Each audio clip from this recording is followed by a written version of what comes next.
ऐ जिंदगी ये साल भी क्या गम पे होगा खर्च, तो क्या खुशी के वास्ते बिल्कुल बजट नहीं। वाह। शैलेश जी को पांडुलिपि भेज भी दी और मैंने कहा कि टाइटल कुछ और सोचेंगे, तो उन्होंने कहा और क्यों सोचेंगे, यही अच्छा है। इन दिनों एलिवेटेड हॉरर का एक कल्चर चल पड़ा है जिसमें एलिवेट कर दिया हॉरर को। हॉरर को एलिवेट कर दिया। मैंने जो आपकी गज़लें पढ़ी, कई सारी गज़लें पढ़ी, उनमें बीच बीच में कुछ कुछ अंग्रेजी के शब्द भी आप प्रयोग करते हैं। कभी कोई ऐसा कहता है कि यार अंग्रेजी के शब्द क्यों डाल दिए? मिर्जा गालिब खुद देखते ना तो वो सर ही पीट लेते। कुछ नहीं है, कुछ धूल चेहरे पे थी और आईना साफ करता रहा। लेकिन आप फिर जैसे एनाबेल देखने के बाद आप डॉल कैरी नहीं करेंगे कभी? मतलब मैं नहीं हाँ करूँगी। हाँ हाँ तेरे पास आऊं तेरी बाहों में समाऊं, इस तरह से लिरिक्स। नए लिरिक्स राइटर ने उसमें सोचिए क्या लिखा, तेरे क्लोज आऊं तेरी बाहों में समाऊं, पास को क्लोज कर दी। तो मेरा भी उद्देश्य डराने का नहीं है, अच्छी कहानियां कहने का है जिसमें ये मिस्टीरियस एलिमेंट्स हो। किसी ने मुझे मेरे जन्मदिन पे मिर्जा गालिब की जो कैसेट है, जो जगजीत सिंह वाली, उसे वो मुझे किसी ने गिफ्ट कर दी। वही ये लोग गुलजार साहब का काम है, तो गुलजार साहब उसमें शुरू में नज्म रिसाइट करते हैं और वहाँ से गालिब इंट्रोड्यूस हो गए मेरी जिंदगी में। रोना नहीं मुझे रहने दे बस उदास, तू बैठ मेरे पास मगर यूं लिपट नहीं। कहते हैं अगले जमाने में कोई मीर भी था, तो पता चला अच्छा गालिब जो है कह रहे हैं कि मीर भी अच्छे शायर हैं। अगर दोबारा बनी ये दुनिया तो पहले तेरी गली बनेगी। मुझे लगता है कि हम सभी के जीवन में एक ऐसी गली है जो हम चाहते हैं कि अगर दुनिया दोबारा बने तो वो गली सबसे पहले बने। नमस्कार, आप देख रहे हैं अमर उजाला काव्य और मैं हूं दीपाली अग्रवाल। हमारे आज के मेहमान हैं इस शेर को कहने वाले शायर स्वप्निल तिवारी जी, जिन्होंने गाजीपुर से, उत्तर प्रदेश के गाजीपुर से अपना सफ़र शुरू किया और आज मुंबई में हैं। एक शायर होने के अलावा बहुत अच्छे स्क्रिप्ट राइटर भी हैं, निर्देशक भी हैं और हमें पता चला कि प्रोड्यूसर भी हैं और डायलॉग राइटर तो हैं ही। सबसे ख़ास बात यह है स्वप्निल जी की कि इनके जो शेर हैं वो बड़े ख़ास हैं, उनको कहने का अंदाज़ बहुत अलहदा है, बड़े खूबसूरत हैं। लेकिन उससे भी दिलचस्प है इनकी किताबों के नाम। 2 गज़ल संग्रह हैं, एक का नाम है ज़िंदगी एक उदास लड़की है और एक का नाम है चांद डिनर पर बैठा है, और एक उपन्यास है जिसका नाम है लल्ला लल्ला लोरी। तीनों बहुत अलग तरह के हैं। कैसे वो इस पॉडकास्ट में बात करेंगे। स्वप्निल जी हमारे आज के मेहमान हैं, उनसे बात करेंगे शायरी के बारे में, गज़लों के बारे में, किताबों के बारे में, उपन्यास के बारे में, क्योंकि उपन्यास एक हॉरर उपन्यास है, तो एक शायर कैसे हॉरर उपन्यास लिख सकता है। आज का पॉडकास्ट इन सारी तमाम चीज़ों के बारे में। स्वप्निल जी, वेलकम टू द पॉडकास्ट। कैसे हैं आप? बहुत अच्छा, बहुत शानदार। मुझे लग रहा है दिल्ली आके थोड़ा और शानदार हो गया। मुंबई से बेहतर लग रहा है दिल्ली? हाँ, क्योंकि मुझे लगता है कि शायरी की जो आवाज़ है मैंने वो दिल्ली में ही पाई है ना। मुंबई में रूट्स हैं अब क्योंकि इतना किसी और दूसरे शहर में रहा नहीं हूँ जितना मुंबई में रह चुका हूँ, लेकिन शायरी की आवाज़ मैंने यहीं पाई है, तो हमेशा यहाँ आके अच्छा ही लगता है। तो मुंबई में क्या अलग मिलता है जो दिल्ली में नहीं मिलता? मुंबई में ये जो अपॉर्चुनिटी है सिनेमा बनाने की, सिनेमा से जो मोहब्बत रही है, शुरू से रही है ना। समंदर है, पहाड़ है, नेचर बहुत ज़्यादा है और बहुत करीब है। दिल्ली से कहीं निकल के जाना पड़ता है। मुंबई में मैं 10-15 मिनट में किसी भी समंदर के किनारे पहुंच सकता हूँ। आपने जो अपनी ये किताब लिखी है, उपन्यास, वो मुंबई में रह के ही लिखा है। तो कैसे ऐसे मतलब सोच नहीं पाते ना लोग कि कोई शायर है, वो इश्क की बातें कर रहा है, वो सोच रहा है कि दुनिया बने तो मेरे महबूब की गली सबसे पहले बने, वो हॉरर उपन्यास लिख रहे हैं। बहुत मतलब मुझे लगता है कि हर आदमी के 2-3 पहलू होते हैं, जिसमें से एक बहुत प्रोमिनेंट हो जाता है। ये नॉवेल मैंने कोविड में लिखा था और लोक कथाओं में ख़ास तौर से या तो फैंटेसी होती है या हॉरर होता है, जितना हम सुनते आए हैं, और बचपन इन्हीं लोक कथाओं और फैंटेसीज़ को सुनते हुए बीता है। फैंटेसीज़ में भी हॉरर के एलिमेंट रहते हैं भाई, कि है ना, राक्षस आ गया, हा हा हा हा हंस रहा है ना। और देखो कैसी सी बात है ना कि हम राक्षस की हंसी से डराते हैं, है ना। तो हंसी भी एक तरह की चीज़ है जिससे हम डरा भी सकते हैं, डर भी सकते हैं और किसी को मोहित भी कर सकते हैं। दोनों चीज़ें हैं, तो शायर से क्यों नहीं हो सकता। लेकिन खैर कोविड ने इतना मौका दे दिया कि मैं वापस से उन कहानियों की तरफ लौट गया, है ना। एडगर एलन पो को पढ़ रहा था मैं, पढ़ते हुए अंदाज़ा हुआ कि हिंदी में हॉरर पल्प की तरह से लिखा गया है, उसकी ज़बान एटलीस्ट साहित्यिक नहीं रही है। तो मुझे लगा कि ट्राई करते हैं। तो एक वक्त भी था, बहुत सारी छोटी छोटी कहानियाँ भी थीं जहन में। और आप देखेंगी नॉवेल अगर आपने पढ़ा हो तो उसमें बहुत सारे कैरेक्टर्स ऐसे हैं जो आपको फैंटेसी से ही उठा के उनको मैंने री-इन्वेंट करने की या नए तरीके से लिखने की कोशिश की है। जैसे धरकुसवा है ना। तो बचपन में हम बाहर खेलने जाते थे तो घर वाले डराते थे, आसपास उस वक्त बहुत सारे पुल बना करते थे।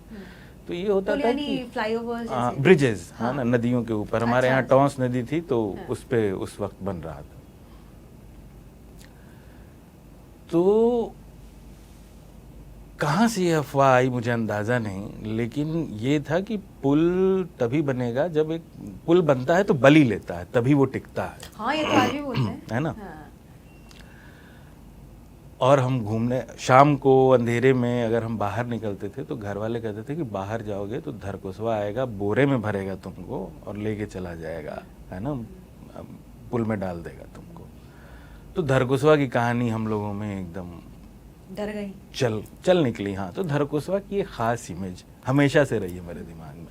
नॉवेल में जो धरकुसवा की इमेज है, इमेज तो वही है, लेकिन वो बोरी लेके चलता है, ये सब करता है। ये कहानी में जो हमारी लोक कथाएं हैं उसमें अलग तरह से है, हमारे उपन्यास में वो अपनी ही चमड़ी से, हाँ, री-इन्वेंट किया उसको। अपनी ही चमड़ी से वो थैला बनाता है, लोगों को भर के ले जाता है ना। फिर जो कुआं है, कुआं भी मेरे गांव में मौजूद है। लल्ला लल्ला लोरी का जो कुआं है वो भी है कि वो कुआं एक खेत में एक बरगद के नीचे है, आसपास कोई नहीं जाता है, सिर्फ एक कुआं है, एक बरगद का पेड़ है, तो चारों तरफ खेत है। नहीं, असल कहानी कुछ भी नहीं है। नहीं, असल कहानी कुएं वाली। हाँ, मेरी एक बहन थी, वो भी बहुत बहन मतलब वो कजिन थी, घर पे ही रहती थी हमारे साथ। उसी ने कहानियां सुना सुना के दिमाग खराब किया है हमारा, है ना। तो अच्छा किया बुरा किया? नहीं, बहुत अच्छा। मुझे तो लगता है कि कहानियां सबके बड़े होने का हिस्सा होनी चाहिए। ऐसी बहन एक सबके पास होनी चाहिए, है ना। प्रियंका नाम है उसका, रिंकी, हम बच्चे उसको रिंकी बोलते थे। सुन के खुश होगी। मुझे लगता है कि 20-25 साल हो गए मैं मिला नहीं हूँ उससे, है ना। क्या पता इस पॉडकास्ट के बाद सीधे फोन यही है। तो रिंकी कहानियां सुनाया करती थी। तो हम अपने बागीचे जाते थे तो दूर वो पेड़ दिखाई देता था, खेतों के बीच में एक पेड़, उसके नीचे एक कुआं। वो बताती थी कि उसमें जो गिर जाता है उस कुएं में, कुआं उसको उछाल देता है ना, उछाल देता है। एक बार मौका देता है कि बच गए तो बच गए, नहीं तो डूबोगे, तो उछाल के जाएगा कैसे आदमी वहां से निकल? अब ये सब है, उसकी कहानियां थी, हम मान लेते थे, है ना। बच्चे इतना कहाँ लॉजिक ढूंढते हैं। तो वो अपने इमेजिनेशन से कहानी सुनाती है। आई डोंट नो, हो सकता है कहीं से पास है ना, किसी और से सुना हो। उन्होंने अपनी इमेजिनेशन से सुनाई है तो वो ज्यादा बड़ी राइटर हुई। बिल्कुल, बेशक। मैंने एक करियर चुन लिया, है ना। अब उस चीज को मैंने वो उस तरह से इस्तेमाल किया। फिर बाकी सारे बहुत सारी चीजें उसमें हैं जो मैं अलग अलग कहानियां लिखते हुए जो कहानियां मुझे मिली उन सबको एक साथ देखेंगी तो शैतान सिंह की एक जर्नी है ना। उस जर्नी में कई कहानियां इधर उधर से आके मर्ज होती हैं। अच्छा, बीइंग राइटर, जब आप ऐसी हॉरर कहानियां लिखते हैं तो आपको डर नहीं लगता? नहीं, क्योंकि इसके डरने के लिए आपको बिलीव करना पड़ेगा ना। मैं बिलीवर हूँ नहीं, तो इस वजह से मैं बच जाता हूँ। बाकी जो आपकी किताबों के नाम है वो बड़े दिलचस्प हैं, चाहे वो चांद डिनर पर बैठा है या लल्ला लल्ला लोरी। तो इन किताबों के नाम कैसे रखते हैं आप? ऐसा तो नहीं पहले किताबों के नाम रखते हैं फिर आप लिखते हैं? नहीं। दोनों जो शेरी मजमूए गज़ल संग्रह जो हैं मेरे, उनके नाम तो ऐसे हैं कि शेरों से ही निकाले गए हैं। रात की टेबल बुक करके चांद डिनर पर बैठा है, और क्या है, जिंदगी एक उदास लड़की है ना। हुस्न लेकिन जरा सा कम न हुआ, जिंदगी एक उदास लड़की है।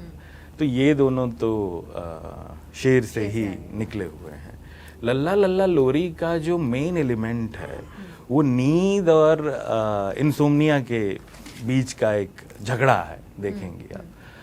तो लल्ला लल्ला लोरी का नाम सोच के रखा था मैंने, लेकिन वो इस तरह से रखा था, वर्किंग टाइटल की तरह से रखा था, और कुछ नहीं रखा था, लेकिन वो वर्किंग टाइटल की तरह से था। मैंने सोचा कि एक बार हो जाए तो फिर सोचेंगे कि क्या रखना है।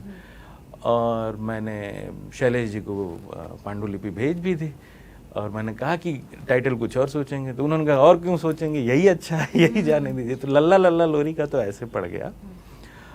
लेकिन वो तो शेर से निकले हुए हैं। और गज़लों में ऐसा है, मैं बहुत सारी छोटी छोटी बहरों में, छोटे मीटर में गज़लें कहता हूँ, तो उसमें से नाम रखने में बड़ी आसानी हो जाती है। अच्छा, मैंने जो आपकी गज़लें पढ़ी, कई सारी गज़लें पढ़ी, उनमें बीच बीच में कुछ कुछ अंग्रेज़ी के शब्द भी आप प्रयोग करते हैं।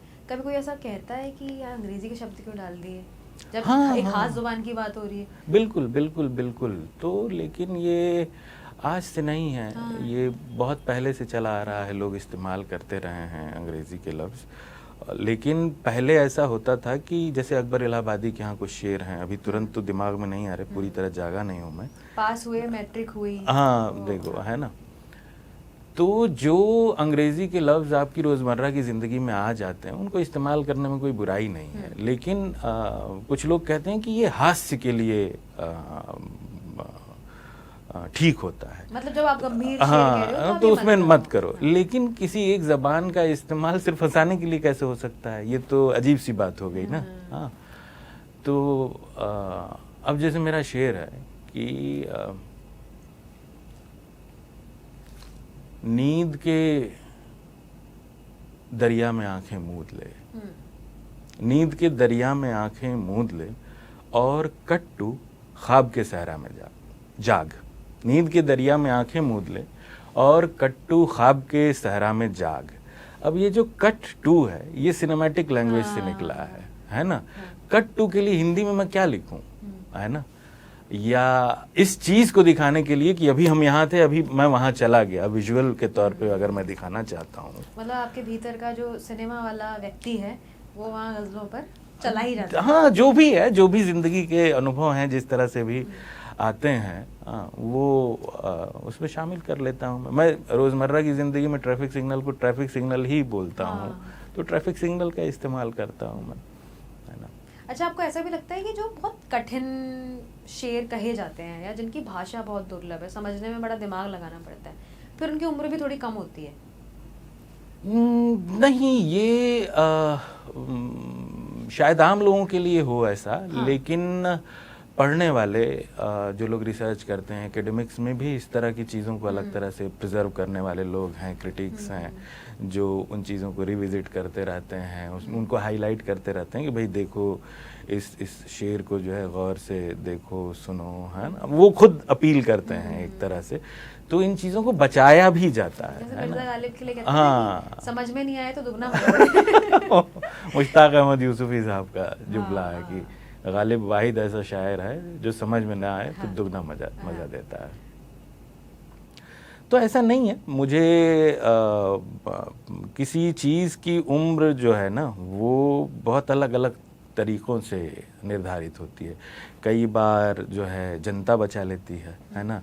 शायद शेर बच जाता है कई बार, लेकिन नाम नहीं बच पाता, है ना। ये भी होता है बहुत से। और कई बार ऐसा भी होता है कि जैसे गालिब के नाम से, गुलजार साहब के नाम से इतना सब सोशल मीडिया पे चल रहा है। अरे वो तो है ना, जो वो मतलब मिर्ज़ा गालिब खुद देखते ना तो वो सर ही पीट लेते कुछ नहीं है, कुछ नहीं है, कुछ नहीं। वो भी जो चल निकला है कि आईनों पे क्या, वो धूल आईने पे थी, करता रहा, धूल आईने पे थी, चेहरा साफ करता रहा, नहीं धूल चेहरे पे थी और आईना साफ करता रहा। तो इस तरह की ये तो एक फिल्म में भी आ गया। रे, एक सत्यजीत रे की कहानियों पे आधारित नेटफ्लिक्स पे एक सीरीज है, के मेनन वाला जो उसमें एपिसोड है, बहुरूपिया, उसमें इस शेर का इस्तेमाल कर, शेर तो ये है नहीं, पहली बात तो ये कुछ ऐसे ही 2 लाइन की एक बात है जिसमें गालिब का नाम ठूंस दिया गया है। और बगैर वेरीफाई किए उन लोगों ने इस चीज़ को चला इस्तेमाल कर लिया और चला लिया है ना? अच्छा, तो ये भी उनका एक तरह से एक मॉरल ड्यूटी है कि वो चेक करें। बिल्कुल बिल्कुल। किसी भी चीज़ को किसी के नाम से पोस्ट करने से पहले वेरीफाई तो करना चाहिए, ऑथेंटिक सोर्सेस थे।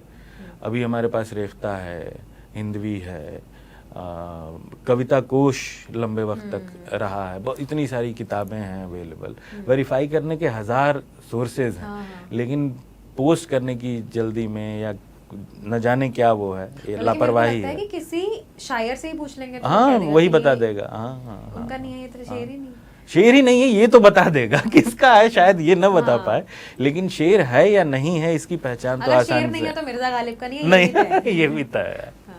तो आप ज्यादा एंजॉय क्या करते हैं, शेर कहना या फिल्मी काम करना, निर्देशन करना, डायरेक्शन करना, प्रोड्यूसर, जैसे कि आप फिल्में बनाना ये तो काम है ना? ये तो काम हो गया है एक तरह से। बस ये है कि काम में थोड़ा मज़ा भी आने लगा है, लेकिन उस काम के साथ एक लायबिलिटी आती है, एक जिम्मेदारी भी आती है ना, कि ये इसी तरह से टर्न आउट होना चाहिए। शेर कहते हुए कोई फिक्र थोड़े रहती है, वो जो मैं कहना चाहता हूँ, जिस तरह कहना चाहता हूँ, किसी को समझ में आए ना आए, अंग्रेज़ी का इस्तेमाल बुरा लगे, हिंदी का इस्तेमाल बुरा लगे, इन सब को बग़ैर सोचे मैं 15-20 साल से कर रहा हूँ। मतलब वो आप ऐसा कर्म कर रहे हैं, हाँ, आपको जिसके फल की चिंता नहीं है, और इससे जो मिला है इजाफी ही है, एक्स्ट्रा। ये सब मैं फायदे में हूँ शायरी से। हाँ, दो गजल संग्रह आपके पास। हाँ। और फिल्मों का काम करना, जैसे आपने बताया कि प्रोड्यूसर भी आप खुद ही हैं। हाँ, डायरेक्शन तो आप कर ही रहे हैं, लिख भी रहे हैं। हाँ, तो मेरा एक प्रोडक्शन हाउस है, काफिला स्टूडियोज, उसमें इसे होम प्रोडक्शन ही मानिए एक तरह से, क्योंकि जो हम इस रागिब हैं हमारे इसमें पार्टनर हैं, या मैं ये कह लीजिए कि रागिब का पार्टनर मैं हूँ काफिला में। तो रागिब हैं, याशी हैं, वर्तिका हैं, सुंदरम है। सुंदरम मेरा छोटा भाई है जो मोस्टली पोस्ट प्रोडक्शन देखता है हमारा। और तो ये हम 5 लोग मिलके जो है कुछ न कुछ करते रहते हैं। हाँ, और ये रागिब की दूसरी भी मसरूफियात हैं, तो वो पूरी तरह से क्रिएटिव उसमें इन्वॉल्व नहीं हो पा रहा है फिलहाल। मुझे लगता है जल्दी ही वो, पर ऐसा टीम खड़ी करना भी एक चैलेंजिंग है, बहुत बहुत बहुत। हर फिल्म के बाद जो है एक बार नए सिरे से फिर टीम बनानी पड़ती है। कुछ लोग रहते हैं, कुछ लोग आते जाते रहते हैं। तो नए सिरे से टीम बनानी पड़ती है, यानी पुराने वाले तो डायरेक्टर और producer, producer, DOP, executive producer. DOP मेरी 3-4 फिल्मों का एक ही रहा है, और अवेलेबिलिटी पे भी तो होता है, ये भी है। फिर हर फिल्म का मूड अलग होता है, उस मूड के हिसाब से सारी चीज़ें करनी पड़ती हैं। अब अंकित है, अंकित को जानती होंगी आप, शायर है, एक्टर है अंकित भी एक कांस्टेंट हिस्सा रहा है हमारे प्रोजेक्ट्स का। गांधी वायरस में था। इनकी हर बार जो भी आपकी कास्टिंग होती है, आप उसके लिए ऑडिशंस लेते हैं? हाँ, ऑडिशंस, कुछ रिकमेंडेशंस, इन्हीं के ज़रिए काम होता रहता है। हमने मेरी हॉरर एंथोलॉजी जिसमें 4 फिल्में हैं, उसे एक अलग मान लें। मतलब हॉरर फिल्में भी बना चुके हैं? 4। वो तब एक तो थोड़ा डर तो लगा होगा। नहीं, वहाँ तो हमें दिख रहा है ना कि हम मेकअप कर रहे हैं, हम वीएफएक्स डाल रहे हैं। वहाँ जब पर्दे पे दिख रहा है तब मुझे क्यों लगेगा? I know the story behind it. एक रश सा होता है मुझे, बस डर जैसा पूरी तरह से नहीं लगता हॉरर फिल्में देखते हुए भी। माइक फ्लैनेगन इन दिनों एक फिल्म मेकर हैं जिन्होंने Haunting of the Hill House, Midnight Mass, मतलब ये सारी हॉरर मूवीज बनाई। ये वेब सीरीजेज हैं ओरिजिनल्स, नेटफ्लिक्स पे हॉरर है, लेकिन हॉरर है। लेकिन मिडनाइट मास आप देखेंगी तो इसमें रिलीजन के इर्द गिर्द इतनी बड़ी अच्छी शानदार बहस है कि वो नॉर्मली फिल्मों में देखने के लिए नहीं मिलेगी आपको। और अब इन दिनों एलिवेटेड हॉरर का एक कल्चर चल पड़ा है, जिसमें एलिवेट कर दिया हॉरर को, हॉरर को एलिवेट कर दिया, यानी कुछ ना कुछ उसमें कोई फिलॉसफी शामिल रहती है। मतलब एक तरह से कोई दर्शन डाल दिया, या किसी जैसे एक फिल्म है बाबा डुक, है ना। बाबा डुक सिंगल पेरेंटहुड पे है कि एक औरत कैसे कितनी मुश्किलों से अपने बच्चे को बड़ा करती है, और बच्चे को बड़ा करना कितना डराने वाला काम है। और बहुत सारे फोबियाज के इर्द गिर्द कुछ कुछ फिल्में बनती हैं, तो वो सिर्फ डराने के लिए नहीं बनती है, बल्कि आपके अंदर किसी खास चीज़ के लिए सिंपैथी भी पैदा करने के लिए बनती पता नहीं, मैं तो एक बार एक डॉक्टर के यहाँ पे गई थी जहाँ पे अल्ट्रासाउंड होता है, तो वहाँ पे प्रेग्नेंट लेडीज आती हैं, तो मैं किसी के साथ गई थी, तो मैंने वहाँ टीवी देखा, उस पर ग्रज चली हुई थी। वाह। तो एक तो महिला प्रेग्नेंट महिलाएं आ रही है, सामने ग्रज चल रहा है, वाह, बच्चा ही डरा रहा है। हाँ। उसमें तो बच्चा ही है, जहाँ तक मुझे शायद याद है। मैंने वो मूवी देखी नहीं है, पर ये पता है कि डरावनी है। अब बच्चों से मैं एक बहुत scene के फिल्मों में बाद डराया नहीं गया है। देख पाती आगे। हाँ, अच्छा, Horror तुमने तो नॉवेल मैं- पढ़ा मेरा? हाँ, लेकिन थोड़ा ही पढ़ा, फिर मुझे लगा कि जब इतना डर निकल जाएगा तो फिर आगे का पढ़ूंगी। अच्छा, शुरू शुरू में है कुछ डराने वाला? डर लगा थोड़ा बहुत? नहीं, तो? शुरू में तो इतना नहीं लगा। वही, अभी तो शैतान सिंह की जर्नी शुरू हुई होगी। हाँ। बस, है ना। तो बच्चों से बहुत सारी फिल्मों में डराया गया है। एक ग्रज आपने बताया, जिक्र हाँ। किया, द रिंग में उसी तरह की एक बच्ची है। और एनाबेल में भी शायद, एनाबेल में गुड़िया है। हाँ। है ना? अभी हम बात कर रहे थे ना, हंसी से डरा दिया, हर देखिए हर कोमल चीज से डराया जा रहा है, बच्चे से, गुड़िया से, लोरी से। तो इसके पीछे ह्यूमन साइकी क्या है कि आप एक चीज जो बहुत अच्छी है, कोई व्यक्ति हंस रहा है तो बड़ी अच्छी बात है, और बच्चा तो बहुत ही खूबसूरत चीज है, कोमल है, उससे आप हॉरर क्रिएट कर। हम हर अनोमली से घबराते हैं ना, हर अजनबी चीज से घबराते हैं, तो और इसमें अगर कोई जान पहचान की चीज थोड़ी सी अजीब हो जाए तो वो और डराने वाली चीज हो जाती है ना। फिर लेकिन आप फिर जैसे एनाबेल देखने के बाद आप डॉल कैरी नहीं करेंगे कभी? मतलब मैं नहीं हाँ, करूंगी। हाँ, मतलब आपको तो बिलीव नहीं है। हाँ। मैं तो वो हूँ कि भाई जब तक मैं अकेले नहीं हूँ तो मेरे को भी बिलीव मैं नहीं तो है। चाहूंगा कि वो जो कॉन्ज्यूरिंग में जो वो उनका म्यूजियम है जहाँ उन्होंने चीजें रखी हुई हाँ, हैं हाँ, अपनी, वो मुझे दे दें वो। क्योंकि आपको डर नहीं लगता इसमें। डर नहीं लगता, जरा देखना भी तो चाहेंगे कि क्या कहानी है इनको, है ना। अच्छा, खैर अब शायरी की बात करते जी, हैं जी, जी। कि शायर आप हैं, मुंबई में रहते हैं, मुंबई में काम करते हैं, बहुत सारे ऐसे शायर हैं जिन्होंने सिनेमा के लिए बहुत लिखा, लेकिन लिरिक्स राइटिंग, बहुत सारे ऐसे बड़े लिरिसिस्ट हैं जो ये कहते हैं कि सिनेमा के लिए गीत लिखना एक अलग बात है और शायरी कहना एक दूसरी बात है। बिल्कुल बिल्कुल। तो आपका क्या कहना है, क्योंकि आप ऐसे लोगों के बीच में उठते बैठते भी हैं, बातचीत भी है, बहुत सारे गाने भी सुने हैं, आपने खुद भी बहुत लिखा है। बिल्कुल, देखो दीपाली, है क्या कि शायरी तो ये है ना कि हम दुनिया में, यूनिवर्स में कोई एक ख्याल भटक रहा है, हम उससे कनेक्ट हो गए, हमने उसे लिख दिया। लेकिन जैसे ही हम बतौर लिरिक्स राइटर काम करना शुरू होते हैं ना, हमारे पास एक ट्यून आती है ना, फिर एक ब्रीफ आता है, अगर आप लकी हैं तो। आजकल ब्रीफ आने भी बंद हो गए, ऐसा आता है कि एक पार्टी सॉन्ग चाहिए, है ना। अच्छा। हाँ। तो ट्यून आती है, और इस तरह का हो सकता है कि ब्रीफ आ जाए कि एक दोस्ती वाला गाना चाहिए, एक पार्टी सॉन्ग चाहिए, एक जर्नी मतलब वो सॉन्ग आपको चाहिए। सिचुएशन की ब्रीफ नहीं देंगे? आजकल तो नहीं, मतलब मेरा अनुभव तो ऐसा नहीं रहा, इसलिए मैंने लिरिक्स राइटिंग तकरीबन बंद कर दी है। लेकिन मुझे लगता है कि कुछ दोस्तों को अभी भी अच्छे ब्रीफ्स मिलते हैं। तो ये जो फ्री फ्लोइंग थॉट्स के साथ खेलना है ना, वो बंद हो जाता है सबसे पहले, है ना। मतलब आप बंध गए? हाँ, आप बंध गए, आप धुन में बंध गए, आप एक दी गई सिचुएशन में बंध गए, और इस मजबूरी में बंध गए कि ये गाना चलना चाहिए। और अब तो बहुत चलने के अलग अलग पैरामीटर्स हो गए हैं कि ये कॉलर ट्यून पे आना चाहिए, ये रील की लेंथ में फिट होना चाहिए, है ना। बहुत सारी चीज़ों को अब देखा जाने लगा है। तो और ये दिन पर दिन चैलेंजिंग होता जा रहा है, इसीलिए गाने भी तकरीबन अब एक ही जैसे या बहुत कम शेल्फ लाइफ वाले होते जा रहे हैं, क्योंकि उसमें थॉट नहीं शामिल है। एक गाना दूसरे गाने का रिसाइकल हो रहा है। आपको वो गाना याद होगा, छम्मा छम्मा बाजे रे तेरे पास आऊं, हाँ, तेरे पास आऊं, तेरी बाहों में समाऊं, इस तरह से लिरिक्स है। नए लिरिक्स राइटर ने उसमें सोचिए क्या लिखा है, तेरे क्लोज आऊं, तेरी बाहों में समाऊं, पास को क्लोज कर दिया। दैट्स मतलब इतनी ही फ्रीडम। क्या इसमें क्या पास, क्या आज की जनरेशन को नहीं समझ में आएगा कि वो क्लोज से उसको समझ में आएगा, अच्छा पास का मतलब क्लोज होता है। ये तो है नहीं। हाँ। जबकि अभी बातचीत में कर रही थी यासिर उस्मानी से मेरी बातचीत हुई, गुरुदत्त पर बायोग्राफी लिखी उन्होंने, तो उस किताब में लिखा हुआ है कि गुरुदत्त सिनेमा पर जो ध्यान देते थे, फिल्म पे वो देते थे, लेकिन गाने कैसे प्रेजेंट हों, उनके लिए गाने बड़े इंपॉर्टेंट होते थे। क्योंकि पहले गाने कहानी का हिस्सा होते थे। गाने आपको जब फिल्म में आते थे, जिस सिचुएशन में आए, जिस सिचुएशन पे खत्म हुए, वो दोनों सिचुएशंस अलग होती थी, है ना।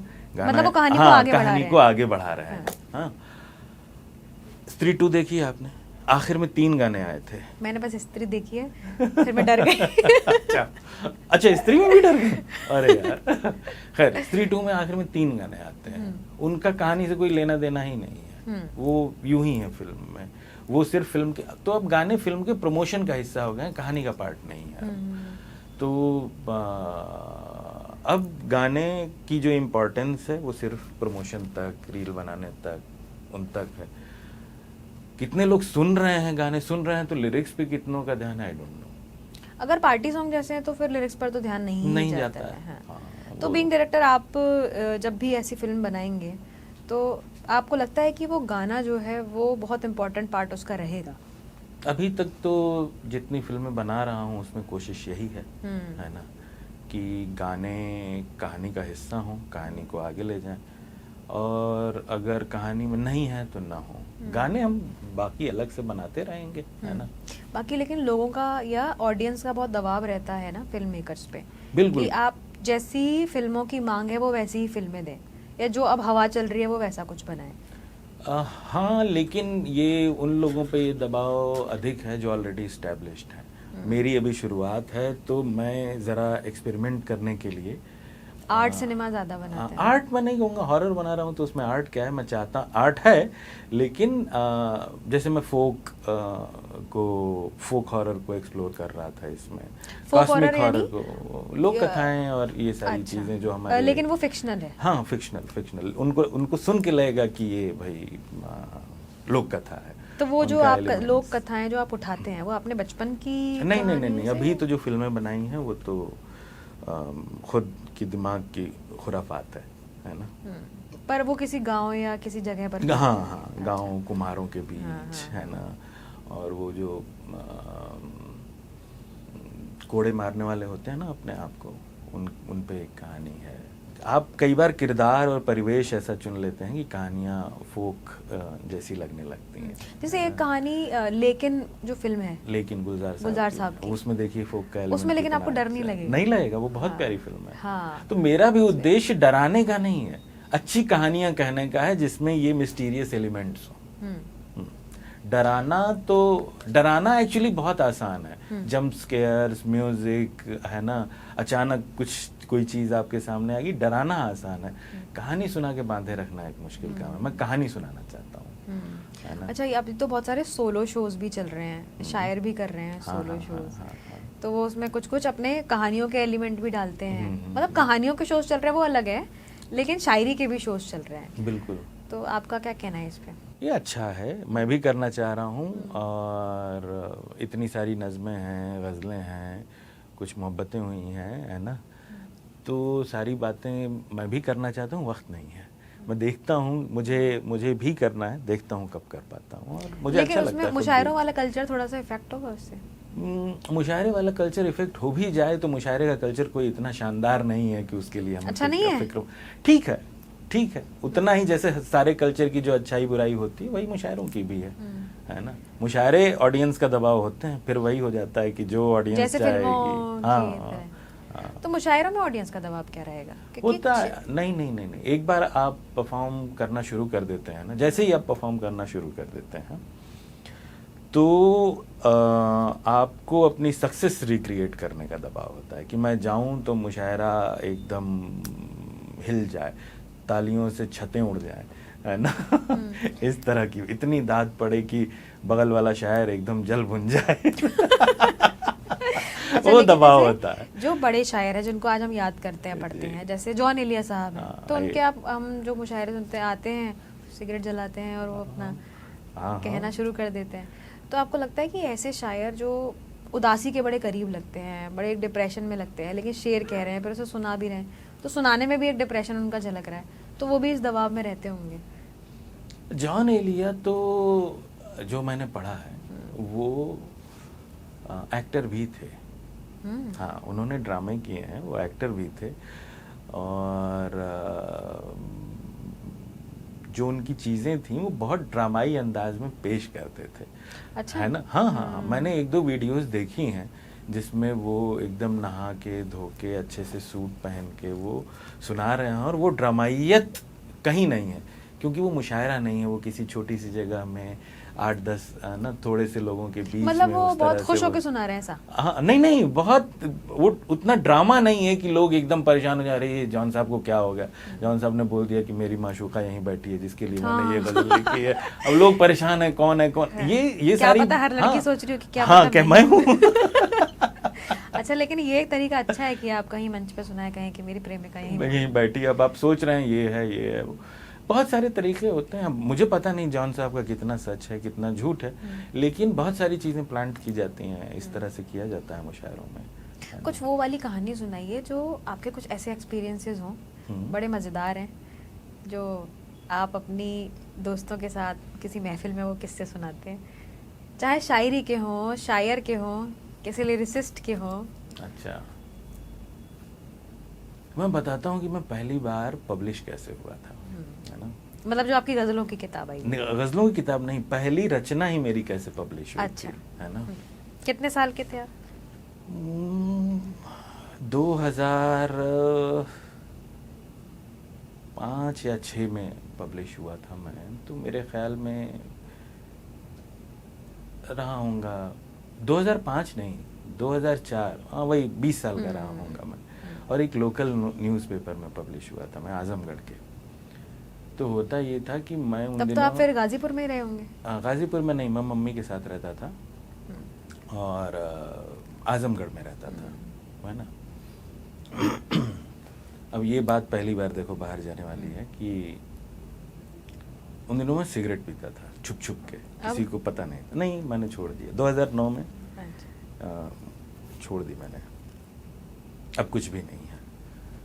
हाँ, ये बात जरूर डालना, है ना? कि अब कुछ भी नहीं है। बहुत कम ऐसे शायर है ना। हाँ, तो उसकी ज़रूरत महसूस नहीं होती, मुझे लगता है कि चाय कॉफ़ी से मेरा काम चल जाता है ना? चाय कॉफ़ी और पानी से। खैर, तो एक अड्डा था हमारा, वहाँ मैं छुप छुप के जाया करता था सिगरेट पीने के लिए। वहाँ दो लड़के और आते थे, वो भी छुप के पीने आते थे। तो उन लड़कों से मेरी दोस्ती हो गई। हाँ, एक ही गैंग के? हाँ, एक ही गैंग के, एक सिगरेट पीते थे हम लोग, एक पास खा के अपने घर, है ना? वो सब्जी में से पैसे चुरा के सिगरेट पीना होता था, तो ज्यादा कर भी नहीं सकते थे। तो वहां पे उस दुकान पे एक आदमी आता था, उसको सब लोग नेताजी कहते थे। एकदम वो सफेद कपड़े पहनता था, डार्क स्किन्ड एकदम, और उसका नाम लोगों ने कल्लू ही रख दिया था उसकी स्किन की वजह से। तो कल्लू जो है वहाँ रोज का आना जाना था, और वो जो मेरे दोस्त थे उनसे उसकी बातचीत होती थी। वो दोनों दोस्त नेताजी से सीधे कल्लू ही बना दिया। हाँ, क्योंकि नेताजी जो है उसको वो लोग कहते थे जिनको उससे काम लेना होता था। अच्छा। है ना? और उसको हमसे काम लेना होता था। अच्छा। हाँ, आपसे क्या काम लेते थे? उसको रोज एक सिगरेट? नहीं, अच्छा, पाउच बोलते थे, वो ठर्रा, देशी ठर्रा चाहिए होता था। तो वो शाम को एक तरह से लोगों से जिनको वो जानता था, जिनसे उसको उम्मीद रहती थी कि इनसे मुझे कुछ पैसे मिल सकते हैं, उनसे भैया दे देना, 5 रुपया दे दो भैया, है ना, हमारा काम इतने में हो जाए भैया। तो कल्लू जो है हर 2 दिन में हम लोगों से इस तरह की चीज़ें मांगने लगता था। अब ये हुआ कि मुझे डर लगता था उससे बात करने में, है ना? मैं किसी भी पॉलिटिशियन या छोट भैया नेता इन लोगों से घर वालों ने ऐसा किया कि मैं दूर ही रहा, या इनसे डर लगता रहा हमेशा से। लेकिन अब कल्लू रोज आके उनसे बात कर रहा है, मेरे जो 2 दोस्त थे उनसे, तो मेरी भी धीरे धीरे बातचीत शुरू हो गई। मैं भी 5-5 रुपया उसे देने लगा, हफ्ते में एक बार, रोज तो मेरे पास भी नहीं होते थे।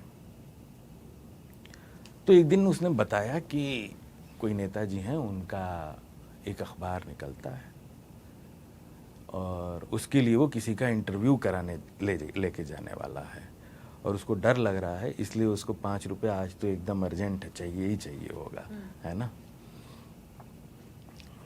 तो हम सब ने 5-5 रुपया दिया, 15 रुपये हो गए, 5 रहे होंगे उसके पास, गया वो अपना पी लिया। मुझे पता चल गया कि एक अखबार में इसकी जान पहचान है। फिर धीरे धीरे पता चला कि मैं भी थोड़ा बहुत लिखता विखता हूँ। तो कल्लू एक दिन आया, बोला का भैया लिखे लगा? हाँ। तो ले आई, हम छपवाते हैं ना। लिखा क्या था? गजल? नहीं, तब मुझे गज़ल को इमिटेट करने की कोशिश किया करता था, है ना। बस उसमें ये गनीमत थी कि मैं उसमें गालिब या फराज ये सब नहीं डाला करता था। रहती थी वो उसी तरह की चीज़ें, है ना। ले आओ छपवा थे हम। उसने बोला मुझसे, उस दिन से कल्लू मेरे लिए नेताजी हो गया, है ना। नेताजी को फिर मैंने कहा कि आप घर आइए नेताजी, मैं आपको चीज़ें देता हूँ। नेताजी घर आए, नेताजी ने 10 रुपया लिया, 3 रचनाएं ली। अगले दिन मैं अखबार में, है ना। घर वाले खुश, क्या बात है ना। तो इस तरह से मैं पब्लिश हुआ था पहली बार। 5-5 रुपये रोज़ जो है, 5-5 रुपये कुछ दिन कल्लू उर्फ नेताजी को देख के, है ना। वैसे तो सिगरेट पीने के सारे नुकसान ही है, लेकिन हाँ, आपको ना पिया जाए, ये एक फायदा हुआ। ये फायदा हुआ, है ना। खैर मैं बहुत उस पे वो नहीं हूँ, नाज नहीं है उन रचनाओं पे, लेकिन हाँ, सफर की शुरुआत का वो हिस्सा था। और ये एक बड़ा इनकरेजमेंट था यार उस वक्त की, छप गए और, है ना, वो भी अखबार में छप गए। हाँ, उस वक्त के लिए तो वो बहुत बड़ी चीज़ थी मेरे लिए। लोकल ही सही, है ना, लोकल आबादी भी तो बहुत है। खैर मैंने पूछा बाद में कि कितना कॉपी छपता है अखबार का, तो बोला 150, है ना। और 3 तो मैं खरीद के ले आया था। तो खैर उसके बाद फिर आपने क्या किया? मतलब आपकी सफर की फिर शुरुआत मुंबई तक कैसे हुई? फिर मुंबई कैसे पहुंचे आप? मैंने ये यकीन खुद पे आना और उस इलाके में रहते हुए जहाँ पे सिर्फ IAS, PCS, डॉक्टर इन्हीं की बात होती है। मेरे घर में इंजीनियर की भी बात नहीं होती थी उस वक्त। तो ये सोच पाना कि मैं बतौर राइटर अपना करियर बना सकता हूँ और जी खा सकता हूँ, ये सोचना थोड़ा सा मुश्किल था। तो ये सोचने में मुझे वक्त लग गया। मैंने कुछ वक्त तक मेडिकल की प्रिपरेशन की कि भाई डॉक्टर बन जाऊँ। वो नहीं हुआ तो मैंने बायोटेक कर लिया। बायोटेक मैंने यहीं गाज़ियाबाद IMS से किया है। मतलब आप यहाँ भी रह चुके हैं? हाँ हाँ हाँ, दिल्ली वो शहर है, गाज़ियाबाद, दिल्ली, नोएडा, इन तीनों जगहों पे रह चुका हूँ। शायरी यहीं पनपी। लेकिन बायोटेक में मेरा मन पूरी तरह से नहीं लग रहा था, क्योंकि वो सेकंड ऑप्शन था। वो डॉक्टर तो मैंने बन नहीं पाया था, तो मेरा उसमें मन ही नहीं लगता था। मैं पढ़ा हुआ हूँ, घर पे पढ़ रहा हूँ, लिख रहा हूँ, ये सब चल रहा है। लिटरेचर पढ़ते थे? हाँ हाँ हाँ, तब भी लिटरेचर का तो मामला ऐसा है कि वो बचपन से हिस्सा रहा है। मम्मी मेरी हिंदी नवगीत में PhD हैं, तो घर में नवगीत की किताबें या साहित्य की किताबें हमेशा से मौजूद रहीं। तो रिदम जो है, बहर भले ना आई हो, छंद भले ना आई हो, रिदम मेरे अंदर मौजूद था पढ़ के उन तो फिर आपने चीज़ों बहर को। सीखा होगा? हाँ, बाद में सीखने के बाद पता चला कि आई एम 90% देयर, है ना। थोड़ी तो बहुत सीखा कैसे फिर? यही बात है कि हाँ, नहीं पूछो, मैं बताता हूँ। ये इतना मुश्किल लगता है। उन दिनों तो इतने ऑप्शंस भी नहीं थे जितने आज ऑप्शन हो चुके हैं, है ना। सोशल मीडिया ऑर्कुट था उन दिनों हमारा। हाँ, ऑर्कुट पे पता चल जाता था कि प्रोफाइल विजिट किसने करा। हाँ, अरे यार ये तो बहुत आफत थी, है ना। नहीं, हम किसी को अगर चाहते हैं कि इनके बारे में जान लें, इन्हें पता ना चले, तो है ना, थोड़ी सी मुश्किल तो हो जाती थी। खैर, तो ऑर्कुट पे ही वहाँ पे मतलब बायोटेक करते हुए ऑर्कुट का इस्तेमाल करने लगा था मैं। सोशल मीडिया पे मैं पढ़ने लगा था लोगों को, और वहाँ गुलजार साहब की कम्युनिटी थी एक, उसको सबसे पहले मैंने ज्वाइन किया, क्योंकि गुलजार साहब का मैं उस वक्त तक फ़ैन बन चुका था। उसका रीज़न ये था कि मैं 10वीं के बाद कहीं और पढ़ने, अयोध्या पढ़ने चला गया अपने दादाजी के छोटे भाई के पास, और वहाँ मैं पहली बार खुद से रेडियो चला के गाने सुनने की पोजीशन में आया। घर पे अलाउ नहीं था, घर पे जो चल रहा है, जो बज रहा है, वही सुन सकते थे। वहाँ पे मैं खुद से रेडियो सुनता था, और रेडियो पे कई बार होता था ना कि गाना ख़त्म हुआ, उसके बाद बता रहे हैं कि गाना इस फिल्म का था, इन्होंने गाया, इनकी धुन थी और गीत इनका है। तो बाज़ दफ़ा ऐसा होता था कि वो नाम गुलजार साहब का होता था और मैं परेशान कि कौन है ये आदमी। फिर मुझे जब गुलजार के लिए मोहब्बत बढ़ती चली गई तो किसी ने मुझे मेरे जन्मदिन पे मिर्ज़ा गालिब की जो कैसेट है, जो जगजीत सिंह वाली, उसे वो मुझे किसी ने गिफ्ट कर दी। भाई ये लोग गुलजार साहब का काम है। तो गुलजार साहब उसमें शुरू में नज़्म रिसाइट करते हैं और वहाँ से गालिब इंट्रोड्यूस हो गए मेरी ज़िंदगी में। अब वो सुन के तो समझ में आ नहीं रहा है मुझे कि कौन जीता है तेरे जुल्फ के सर होने तक। मैं जुल्फ सर कैसे हो जाएगी भाई, है ना? उस वक्त ये इस सवाल ने बहुत परेशान किया। तो उसको समझने के लिए मैं गया और दीवाने गालिब खरीद के लाया, जो अली सरदार जाफरी साहब वाली है ना। उसमें से हालांकि उस वक्त भी समझ में नहीं आया, लेकिन गालिब मेरी जिंदगी में दाखिल हो गए। हाँ तो दुगना मजा। हाँ, गालिब मेरी ज़िंदगी में दाखिल हो गए। कुछ जो आसान चीज़ें थी वो समझ में आने लगी। फिर पता चला कि भाई कहते हैं अगले ज़माने में कोई मीर भी था, तो पता चला अच्छा गालिब जो है कह रहे हैं कि मीर भी अच्छे शायर हैं। तो और जहाँ मैं दीवाने गालिब लेने गया था वहाँ मैंने दीवाने मीर ऑलरेडी देखी थी, मैं गया दीवाने मीर भी उठा ले आया। तो ये मेरी जो है पहली किताबें बन गई सीधे। खैर, तो इस तरह से। और गुलजार साहब एकदम, मैंने रात पश्मीने की, पुखराज, रवि पार, गुलजार साहब ने जिसका जिक्र भी कर दिया, अमृता प्रीतम और लोग, निदा फाजली मेरी ज़िंदगी में आए, उन्हीं के ज़रिए आए जाहिर है, क्योंकि गुलजार साहब ने जो वो शो बनाया था गालिब पे, उसकी रिसर्च टीम में आप देखेंगे निदा फाजली साहब का नाम है ना। तो निदा साहब आ गए। तो इन सब को पढ़ के मेरा जहन जो है अपनी शायरी की शक्ल खुद भी तैयार कर रहा था उस वक्त। लेकिन बस वही टेक्निकल चीज़ों में मैं आगे पीछे था। ऑर्कुट पे जब इतने दोस्तों की सोहबत मिली, वहाँ पता चला कि भाई ये मीटर, बहर, छंद नाम की भी कोई चिड़िया होती है। तब मैंने उसको सीरियसली लेना शुरू किया। और उस वक्त एक वेबसाइट थी ebuzm.com।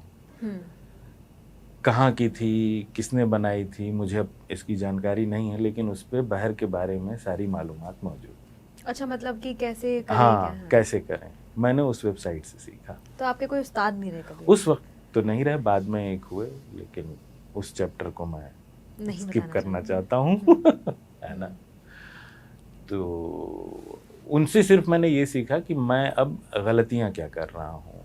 जैसे एक गलती होती है, शुतुरगुरबा कहते हैं इसे, ऊँट बिल्ली की गलती, कि एक ही शख्स को एक ही शेर में आप और तुम कह देना, है ना। या तो आप हैं मेरे लिए, या तुम हैं, ये दोनों तो आप हो नहीं सकते। तो ये गलतियां मैं करता था। बहुत गानों में तो बेशुमार मिलेंगी आपको। ये मुझे इससे किस्सा याद आ गया, बताऊं? हाँ, बताओ ना। अभी गुरुदत्त साहब का ये कि एक गाना था, गाना मुझे याद नहीं आ रहा, उसमें ऐसा ही था कि एक लाइन में तुम और आप वाली गलती हुई थी। तो गुरुदत्त साहब ने उसको ठीक करके बोल दिया था कि इसमें एक जगह आप करो, एक जगह तुम।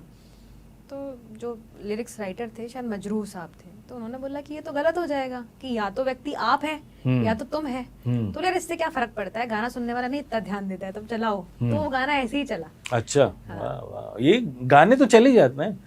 हम तेरे बिन कहीं रह नहीं सकते, तेरे बिना क्या वजूद मेरा, हमसे शुरू हो के मेरा पे खत्म होता है। ऐसा लगता है कई लोग थे आखिर तक चले गए, एक अकेला बच गया।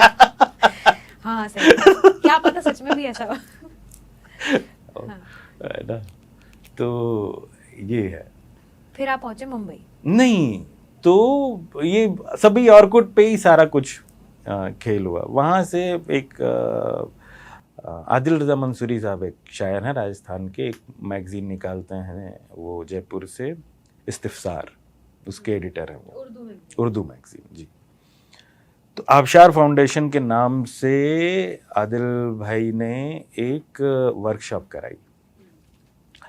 उस वर्कशॉप के लिए मुझे मैसेज किया कि आ जाओ, यहाँ सीखने को मिलेगा। हाँ, तो मेरी जाने की वजह ये थी कि उस वर्कशॉप में गुलजार साहब हमारे मेंटोर थे, है ना। गुलजार साहब, शीन काफ निजाम साहब, हाँ, शीन काफ निज़ाम साहब, गुलजार साहब और आचार्य नंदकिशोर जी, है ना।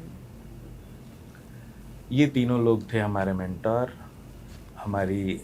हम सब की अच्छी बुरी कविताएं इन तीनों लोगों ने बर्दाश्त की, बताया कि शेर कहते हुए क्या करना है ये तो बात की बात है, या पोइट्री लिखते हुए, शायरी करते हुए क्या करना है ये तो बात की बात है, क्या नहीं करना है ये पहले जान लेना चाहिए। और बहुत सारी बातें हुई शायरी के इर्द गिर्द। मुझे लगता है कि गुलजार साहब ने जिससे भी मिले होंगे सबको कहा होगा कि अच्छा लिखते हो, लिखते रहो, है ना। होते हैं लोग, काइंड होते हैं। उन्होंने मुझे भी कह दिया, और वो दिन था जहाँ से अब तो उन्हें याद भी नहीं होगा, है ना। वहाँ से लेकिन मैंने सोचा कि जब ये चलते हैं, तो... हाँ चलते हैं, करते हैं, कोशिश करते हैं। जब कह रहे हैं तो क्या तो इस तरह से उस दिन ये निर्णय लिया गया कि करियर बतौर राइटर ही बनाना है। और वो धीरे धीरे धीरे धीरे रास्ता फिर तैयार होता चला गया। अच्छा, शायरी में जब हम खास तौर पे बात करते हैं तो इश्क बड़ा एक इम्पॉर्टेंट फैक्टर रहता है। चाहे वो मतलब इश्क के रूप अलग अलग हो सकते हैं कि आप किसी को प्रपोज कर रहे हैं, उसके साथ हैं, चाहे फिर आप उससे अलग हो रहे हैं, तो ये अलग अलग चीज़ें हैं। शायरी से इश्क ही निकल गया तो फिर क्या है? बिल्कुल, शायरी से इश्क निकल गया, जिंदगी से इश्क निकल गया तो फिर क्या है यार, कितनी रूखी जिंदगी हो जाएगी, है ना। तो मुझे तो लगता है कि दुनिया के हर सवाल का जो जवाब है वो मोहब्बत है, वो इश्क है। वो सिर्फ औरत मर्द के इश्क की बात नहीं कर रहा मैं, वो एक जो हर शख्स की हर शख्स से जो मोहब्बत है ना, वो तो होनी ही चाहिए। उसी के सहारे हम इंसान बने हुए हैं। हाँ, वो खत्म तो इंसानियत ही खत्म हो जाएगी, है ना। किसी भी बड़ी से बड़ी चीज़ का, बड़ी से बड़ी मुसीबत का जवाब मुझे लगता है कि इश्क है, उससे उसको सॉल्व किया जा सकता है। बाकी जो सोशल मीडिया ट्रेंड्स हैं, चाहे शायरी को लेके हो, चाहे वो कविताओं को लेकर हो, उस पर बड़ी बहस भी होती है कि ये सोशल मीडिया ट्रेंड जो है वो स्तर को कम कर देते हैं। अब लोग बेबहर, लोग उसको गज़ल बोलते हैं लेकिन बेबहर लिखते हैं। फिर उन्होंने उससे बचने का एक शब्द निकाला, गज़म कि ये ना गज़ल है ना ये गज़म है। हाँ। तो पर ये पॉपुलर नहीं होती हैं चीज़ें, टाइम फिल्टर कर देता है इन चीज़ों को। वो 4 दिन एक वक्त में पॉपुलर हो भी जाती है। हाँ, तो क्या फर्क पड़ता है, शेल्फ लाइफ ही नहीं है। तुरंत हम रिजल्ट पाना चाहते हैं अगर बतौर राइटर, शायर, तो वो भी मुझे लगता है कि हम अपने आप से उम्मीदें थोड़ी ज़्यादा कर ले रहे हैं, है ना। तो क्या अच्छा है क्या बुरा है इसका फैसला वक्त जो है एक समय के बाद कर देगा। अपने आप चीज़ें फिल्टर आउट हो जाती हैं, चुपचाप अपना काम करते रहने की ज़रूरत है। बाकी आपके चाहने वाले आपका काम जो है वो दूर दूर तक फैला देते हैं। आप किस तरह की किताबें पढ़ते हैं? मतलब आप सोशल मीडिया ट्रेंड्स मुझे नहीं लगता बहुत ज़्यादा फॉलो करते होंगे ना, लेकिन किताबें तो पढ़ते होंगे। हाँ, किताबें पढ़ता हूँ। तो कैसी किताबें पढ़ते हैं? मुझे भूत चढ़ता है अच्छा, किताबें पढ़ने का या एक भूत तो है, एक भूत तो साथ है। मुझे किसी भी चीज़ का भूत ही चढ़ता है। एक साथ मैं किताबें पढ़ता चला जाऊंगा, एक साथ मैं फिल्में देखता चला जाऊंगा, एक साथ मैं लल्ला लल्ला लोरी 1 सिटिंग में लिखी हुई नॉवेल है, उसके बीच में कभी ब्रेक नहीं आया। मैंने 1 महीने में लिखी थी। वाह, फर्स्ट ड्राफ्ट 1 महीने में जी। और उसका कितने ड्राफ्ट आपने तैयार किए? मैंने उसके 7-8 ड्राफ्ट किए। अच्छा, तो उसमें चेंजेस हाँ, चेंजेस हुए हैं। लेकिन पहला ड्राफ्ट 1 महीने में तैयार खत्म कर दिया था। कुछ स्क्रिप्ट्स हैं मेरे पास जिनके एक ड्राफ्ट मैंने 7 दिन 8 दिन में खत्म। तो जब आप किताब लिख रहे थे तो इस किताब का जब आपने फर्स्ट ड्राफ्ट तैयार किया तो बाकी के काम पीछे रखे होंगे? बिल्कुल, फिर कोई काम नहीं होता है, सिर्फ खाना बनाना। क्योंकि वो तो काम नहीं है, कह रहे हो तो करना ही पड़ेगा। नहीं, ऐसा भी नहीं है कि करना ही पड़ेगा, बट मुझे बम्बई में अपने स्वाद का खाना मिलना जरा मुश्किल है। छोले आप ही ने बनाए थे ना उस दिन? तुम आई थी ना? हाँ। मैंने बनाए थे, वो अच्छे थे ना। हाँ। तो वहाँ मुझे मेरा स्वाद नहीं मिलता है, इसलिए मैं सोचता हूँ कि अगर फुर्सत है तो बनाता हूँ। और कोविड में तो फुर्सत ही फुर्सत थी, तो कोविड में तो ऐसा था कि हमने होली दिवाली वाले खाने बना डाले थे कुछ एक आध दिन, तो मैंने और मेरे छोटे भाई ने, क्योंकि पीछे घर के जंगल था और कुछ एक दिन अच्छे दिन भी थे उस बीच, है ना, बहुत सारी बुरी चीज़ों के बीच, तमाम लोगों के आने जाने, सुशांत का केस, मुझे अपना एक एंजाइटी अटैक था उस दौरान, है ना, 1.5-2 महीने का। इन सब के बीच कुछ एक दिन जो अच्छे रहे, उसमें कुकिंग हुई, लल्ला लल्ला लोरी लिखी गई, उसमें कुछ ये काम हुए थे। बाकी किताब पर अपन बात करें तो किताब कौन सी पढ़ी, कैसी पढ़ते हैं आप किताब? हाँ, फिक्शन पढ़ता हूँ, पोइट्री पढ़ता हूँ। पोइट्री की किताब को मैं मानता हूँ कि ये कभी ख़त्म नहीं होती है। अच्छी शायरी की किताब आप ये नहीं कह सकते कि आपने पढ़ के ख़त्म कर दी। अच्छी शायरी की किताब ज़िंदगी भर के लिए होती है, कभी भी पढ़ो, कहीं से भी पढ़ो, शेर जहन में रहते हैं। और अच्छी किताब की, अच्छी शायरी की किताब की ना शुरुआत होती है ना अंत होता है ना, अच्छी कविता की किताब जो भी आप, है ना। तो ये पढ़ता हूँ, आलोचनाएं नहीं पढ़ता हूँ। और आखिरी राइटर जिनको मैंने एकदम धुआंधार पढ़ा, वो मुझे लगता है कि कोविड के पहले मैंने मिलान कुंदेरा का ऑलमोस्ट सारा काम पढ़ लिया था। हाँ, तो बाकी फिर छुटपुट चीज़ें मैंने कुछ पढ़ी, और कहानियाँ पढ़ता हूँ,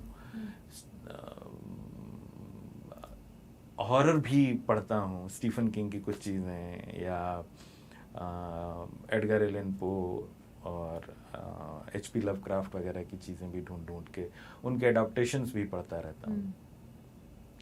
तो पढ़ता हूँ, हिंदी में भी बहुत सारी चीज़ें हैं, दोस्तों की भी किताबें पढ़ता रहता हूँ। ये अच्छी बात है, क्योंकि ये अधिकतर लोग नहीं करते। नहीं।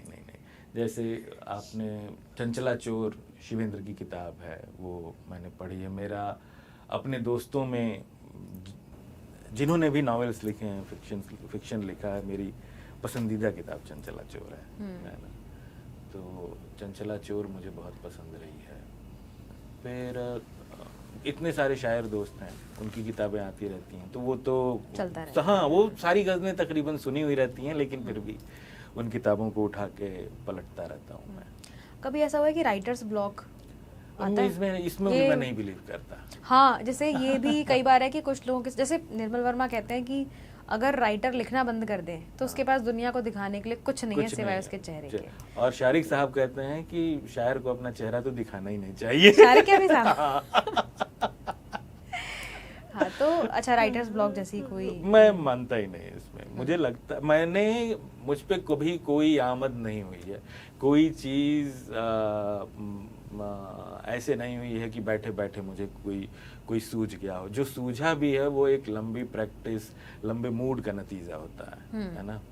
वो मैं मानता ही नहीं इसलिए इस चीज़ में कि राइटर्स ब्लॉक है। जैसे गुलजार साहब कहते हैं ना कि आप लेखन ऐसा नहीं है कि आप आज रात सोचें और कल सुबह कोई बहुत बड़ा पीस आपने कुछ लिखा। नहीं, ये ओवरनाइट प्रैक्टिस नहीं है, ये बहुत लंबे समय का अभ्यास है। बिल्कुल, ये एक कंडीशन होती है। Being a writer is being in a condition जिसमें आप लिख पाए। वो कंडीशन अपने इर्द गिर्द आप बनाए रखेंगे तो आप लिख लेंगे, है ना। उस प्रैक्टिस में होना जरूरी है। लेकिन आपके पास बहुत सारी स्टोरीज हैं बताने के लिए। भूत की स्टोरीज हैं, हॉरर स्टोरीज हैं, कुछ मुंबई की स्टोरीज हैं, अपनी स्टोरीज हैं, और you are also very good story teller. मतलब जैसे आपने वो बांस वाली कहानी सुनाई, हाँ, तो मज़ा आया सुन के। तो जैसे आप सोलो शो तो करने का प्लान कर ही रहे हैं अपना? हाँ, पर वो बहुत जिस तरह से वक्त चाहिए, वो वक्त मिल पाए तो मैं कर पाऊंगा। वो देखना है कि कब। पहले तो उसको एक स्क्रिप्ट में डालना कि भाई ये बात सुनानी है, हाँ, और ये बात नहीं सुनानी है। तो वो तो आप कर लेंगे, वो तो आपकी प्रैक्टिस है। हाँ, लेकिन वो बातें क्या हों वो ज़रा डिसाइड करने में वक्त लग रहा है। और मुझे लगता है कि अगले साल मैं किसी तरह से इसको थोड़ा थोड़ा करके मैं शुरू कर पाऊंगा। आज लेकिन मैं आपको और वक्त नहीं लूँगी बहुत ज़्यादा, लेकिन कुछ एक दो सवाल और हैं आखिर के कि Mumbai, being author, being lyricist, Mumbai और दिल्ली की लाइफ में आपको मेजर डिफरेंस क्या लगता है? मुंबई और दिल्ली की लाइफ में जो यहाँ राइटर के लिए राइटर होने का स्पेस बहुत है। यहाँ आप राइटर होके मुझे लगता है कि सरवाइव बेहतर तरीके से कर सकते हैं दिल्ली में, है ना। हाँ। मुंबई इतना महंगा शहर है कि वहाँ कई बार हो सकता है कि आपको इस तरह की चीज़ें लिखनी पड़ें जो आप नहीं लिखना चाहते हैं। तो सबसे बड़ा तो मुंबई में जो रहने खाने का जो स्ट्रगल है वही एक राइटर के लिए मुसीबत बन जाता है। लेकिन ग्लैमर सबसे है ज़्यादा। पहले। हाँ, जिसके पास सक्सेस है उसके लिए ग्लैमर है ना। लेकिन अगर आप हार्डकोर लिटरेचर में, साहित्य में, अदब में ही काम करना चाहते हैं तो मुझे लगता है कि दिल्ली से बेहतर जगह नहीं है इसके लिए। अच्छा, एक सवाल और, जो आखिरी सवाल भी है और जो मैं हमारे सारे गेस्ट से पूछती हूँ क्योंकि बहुत यंग ऑडियंस हमारे साथ जुड़ी हुई है, कि आप उन लोगों को जो बहुत छोटे शहर से इस प्रोग्राम को देख रहे हैं, कोई गांव से, किसी कस्बे से, कहीं से जुड़े हुए हैं, लेकिन कुछ बनने की इच्छा रखते हैं, तो आप उनको कैसे मोटिवेशन देंगे? मैं मोटिवेशन, देखो मैंने कोई इतनी बड़ी सक्सेस तो अभी हासिल नहीं की है। हाँ, एक कंफर्टेबल जिंदगी में हूँ, लेकिन मैं ये कहूँगा कि मैं ऐसे गांव से आता हूँ जहाँ जाने के लिए पक्की सड़क नहीं थी। मैं ये भी बता दूं कि वहाँ जाने के लिए कच्ची सड़क भी नहीं थी।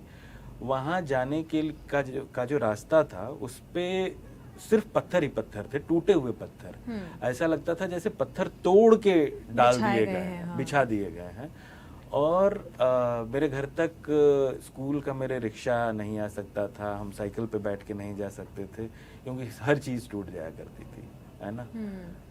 तो इतने डिस्कम्फर्ट से एक अच्छे खासे ठीक ठाक कंफर्टेबल जिंदगी में आ गया हूँ। तो मुझे लगता है कि लोग अचीव कर सकते हैं बहुत सारे, और अपने गांव में भी मैंने देखा है बहुत सारे लोगों को इस तरह से वहाँ से बाहर निकलते हुए, बेहतर जिंदगी में जाते हुए। और अब तो हमारे पास तो इन्फॉर्मेशन का ज्यादा सोर्स नहीं था। टीवी थी, ले दे के, हाँ, रेडियो था, ले दे के। अभी क्या है कि सबके पास मोबाइल है, हाँ, और हर इंफॉर्मेशन सबके पास है। वो उनको चूज करना है कि वो अपना वक्त किस पे जाया कर रहा है, किस तरह के एल्गोरिदम में अपने आप को ढाल रहे हैं। तो अपना एल्गोरिदम अगर आप अच्छे से चूज कर लेंगे तो आप हो सकता है कि बेहतर जिंदगी की तरफ चले जाएं। रील का एल्गोरिदम भी और रियल का, हाँ, रील और रियल दोनों का एल्गोरिदम आपको ठीक रखना होगा। बाकी जिंदगी के जो स्ट्रगल हैं वो सामने आएंगे। वो तो कोई गजल सुनाना चाहते हैं? देंगे गजल, ये तो काम है यार, है ना। इरशाद। तो पहले क्या सुनाई है? कुछ दुआ का मलबा मुझे लगता है सुनाई है मैंने, है ना। वो तो आपने उसके पीछे, हाँ, है ना, हाँ। और अभी आपके उसके पीछे की कहानी भी हमें पता चल गई है। अच्छा, हाँ। अच्छा, तो जो शेर याद आते जा रहे हैं थोड़ी देर सुनाता हूँ, ठीक है। यू टर्न की उम्मीद न कर, अब पलट नहीं, दिल की सड़क पे दूर तलक कोई कट नहीं। यू टर्न की उम्मीद न कर, अब पलट नहीं, दिल की सड़क पे दूर तलक कोई कट नहीं। रोना नहीं मुझे, मुझे रहने दे बस उदास। रोना नहीं मुझे, मुझे रहने दे बस उदास। तू बैठ मेरे पास मगर यूं लिपट नहीं। तू बैठ मेरे पास मगर यूं लिपट नहीं। ऐ जिंदगी ये साल भी क्या गम पे होगा खर्च। ऐ जिंदगी ये साल भी क्या गम पे होगा खर्च। तो क्या खुशी के वास्ते बिल्कुल बजट नहीं। वाह। 2-3 शेर और सुनो कि ख्वाब खुदा का टूटा है, रात उसी का टुकड़ा है। ख्वाब खुदा का टूटा है, रात उसी का टुकड़ा है। प्यासों की एक दौड़ है इश्क, प्यासों की एक दौड़ है इश्क, सबसे आगे दरिया है। प्यासों की एक दौड़ है इश्क, सबसे आगे दरिया है। खुश दोनों हैं रिश्ते में, खुश दोनों हैं रिश्ते में, इश्क मगर एक तरफा है। खुश दोनों हैं रिश्ते में, इश्क मगर एक तरफा है। मर्जी की सरकार में हो, मर्जी की सरकार में हो, इतना दुख तो चलता है। मर्जी की सरकार में हो, इतना दुख तो चलता है। और सुनना, सुनाइए। एक नज़म सुनाता हूँ।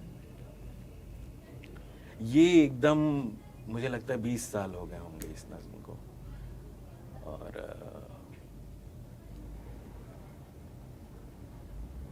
जो तुमने कहा था ना, इश्क बिना क्या है ना, इश्क बिना क्या हाँ, जीना यारो, जीना इश्क यारो। बिना क्या मरना।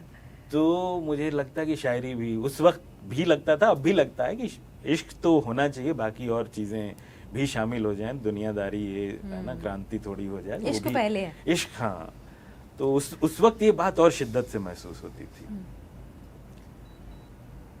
कुछ शोख इशारों से, कुछ शोख इशारों से, दरिया से किनारों से, कुछ शोख इशारों से, दरिया से किनारों से, चंदा से सितारों से कोई नज्म नहीं बनती। कुछ शोख इशारों से, दरिया से किनारों से, चंदा से सितारों से कोई नज्म नहीं बनती। कुछ शोख इशारे तुम, दरिया के किनारे तुम, ये चांद सितारे तुम, लो नज्म हुई जाना। वाह, बहुत ही अच्छी है। बहुत शुक्रिया। हाँ, तो ये तो मैंने कहा ही था कि आपका अंदाज जो है कहन का वो बड़ा अलग है, बड़ा जुदा है। मजा आया लेकिन बातचीत मजा आया? करके। अच्छा। बहुत सारी स्टोरीज भी जानने मुझे को भी मिली। बहुत मजा आया यहाँ आके, हाँ। है ना। तुमसे मुलाकात तो पहले भी रही है मेरी हाँ। बहुत, लेकिन हमने इतनी बातें शायद नहीं की उस हैं, वक्त भी नहीं है की थी ना? जब हाँ। मुंबई में मिले वो थे। तब तो मैं अंकुश से ही बातचीत करता रह गया, हाँ। है ना। और तुम लोगों की आओ भगत में भी लगा रहा था, ऐसा नहीं है, नहीं नहीं, है ना? Thank you. खैर, बहुत अच्छा लगा लेकिन स्वप्निल सर आपके साथ बातचीत करके। तो हमारे आज के मेहमान स्वप्निल तिवारी शायर भी हैं और फिल्मों की तरफ भी इनका रुख है। इनसे हमने आज की बातचीत की। आप जुड़े रहिए अमर उजाला काव्य के साथ। धन्यवाद।